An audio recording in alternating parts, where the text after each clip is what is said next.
Yeah, as soon as you do a couple tricks, I mean, people catch on, word of mouth, you know.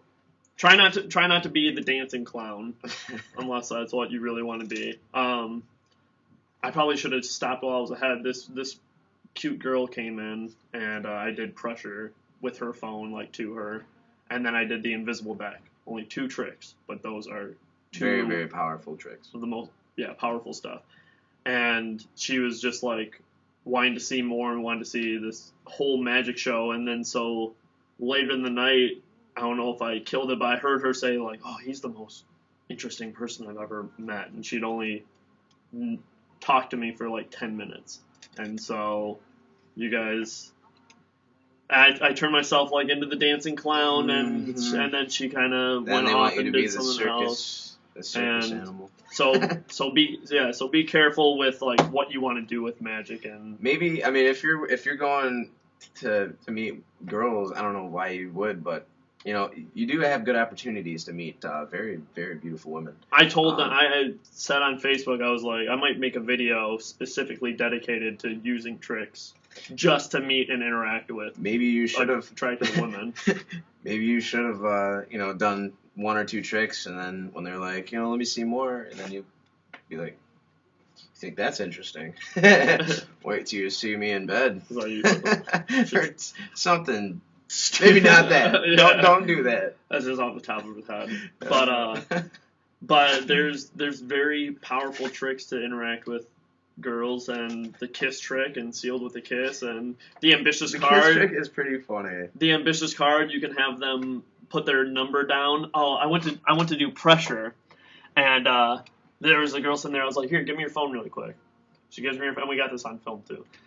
Give me your phone. She gives me her phone. I unlock it, and I just call my cell phone number, and rings, and so the ringer goes off. And I hang up and I give her phone back, thanks. So now I have her number. And then I ask someone else for their phone to do pressure.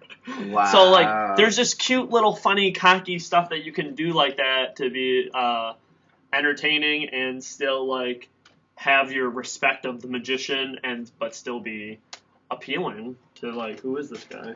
And really behind the magic. Strike some curiosity. Absolutely. What are some other questions from some other viewers? This is good. This is something we can answer. Josh Seeger wants to know, I'm not going to read his whole message, but he basically said he was performing this trick, and out of nowhere this guy came into the store. He was at a magic shop, and there were kids in there and stuff, and so this guy comes into the store and starts spoiling every trick in the store to the kids, and like making the person behind the counter and the owner like in this weird position.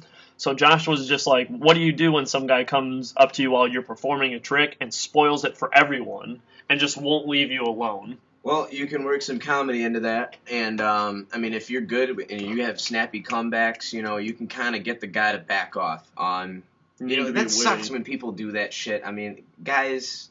I know that there's several books out there that are just like witty one-liners for magic. I haven't gotten the book, but I mean, just that off. You can get that at penguinmagic.com and go under the book section. But go ahead with what you were saying. You know, when I recreated his magic, it was completely innocent. I might have pissed him off, and I know I did piss him off.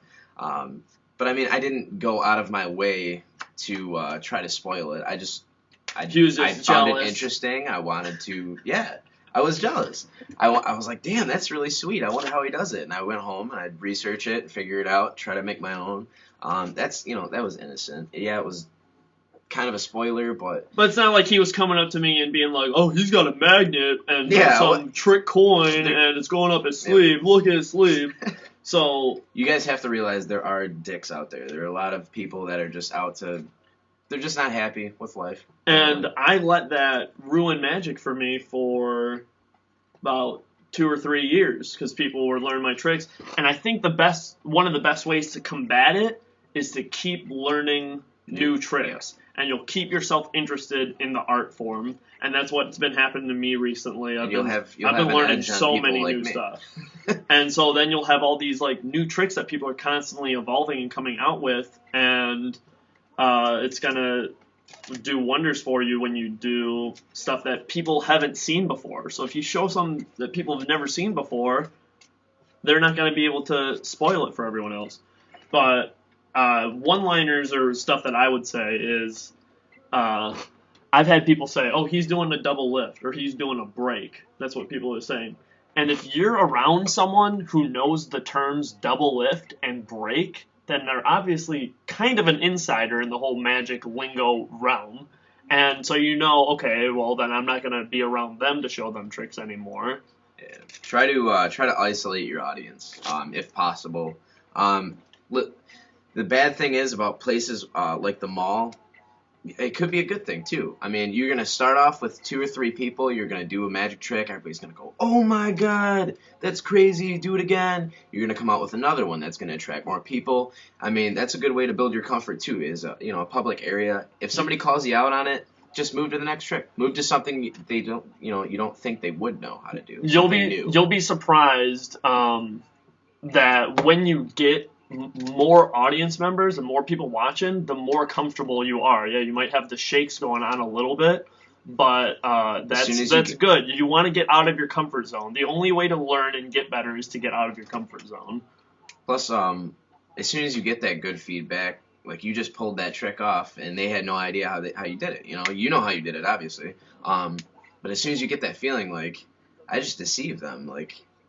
This is kind of cool. The comfort will come. It'll come in time. I've had situations before where that I was performing at like football games or whatever for maybe 12 to 20 people, and one guy sees it from like an angle or just knows that he's like, oh, he had 2 cards.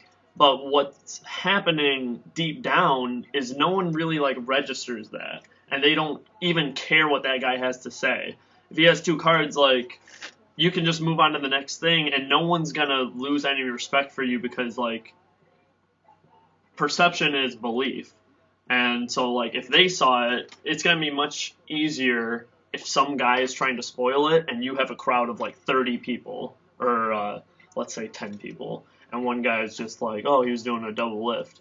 Most people aren't even going to know, yeah. Nobody's even going to understand what that means. I mean, They could approach him after, but, I mean, if they really want to go out of their way to ruin that or figure out how it's done. I mean, stuff that I've said is someone will start to like try to reel the trick. Like the ambitious card happens a lot where like you're using 2 cards and stuff, and obviously, and so they're just like, oh, he has 2 cards there, or oh, he switched the card here. Something I always said was, yeah, I know how my own trick. Yeah, I know how my own trick works. Thanks, and you don't need to tell me how it works. That usually shuts them right up. Easily shuts them up. Everyone gains respect for you, and they're just like, yeah, like for real. There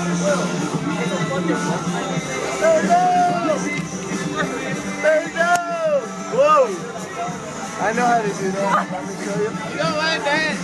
No, I know how to do it too, bro. Thanks, bro. Yeah? Yeah. Don't get too defensive because you don't want to lose brownie points with your audience. I mean, if a guy comes out and says, "Oh, he's doing this, this, and this," don't shake your fit like. Well, yeah, you don't want to get resort to violence or nothing like that. Don't get crazy. You want to be mature in what I would do in that kind of situation, because the way he's saying this, if this guy won't stop trying to spoil tricks and he just won't shut up, then it's time to stop. It's time to stop whatever you're doing in the middle of a trick. If someone has a card in their hand, or you're doing 2-card money and the guy's trying to spoil it, that's when you take the cards back, put it in the deck, and walk away. And what's going to happen is... You're going to turn the audience on that person. Exactly. All the negative belief that he was given to you is now projected onto him, and they're just like, wow, I don't want to hang around this guy if he's going to be spoiling our free entertainment of like putting our phones in balloons and making $1 bills turn into $20 bills. And like what these guys don't understand who are spoiling stuff is you're creating this art that people are never going to see in their lives up close, this close in front of their face. And if they're going to spoil it for that person and you take it away because of them, they're not going to be mad at you.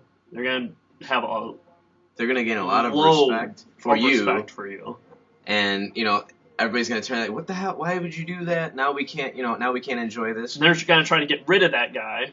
and they're gonna come back to you, and they're gonna say, okay, that guy's gone, entertain us, and then it'll be so much better because then you can even make fun of them after you're done with your little set. You're like, yeah, people do that all the time, blah blah blah, and then and then they'll start making fun of their own friend that they came with, and they'll like you more. It's really interesting how these like social dynamics like work into each other. But other than that, I mean, we've covered a lot of stuff, and I'm gonna break this up into different parts. Okay. But I'm glad you came by to help out, and now lock Lock the key. it, throw it away. Sweet. What, you're gonna... What?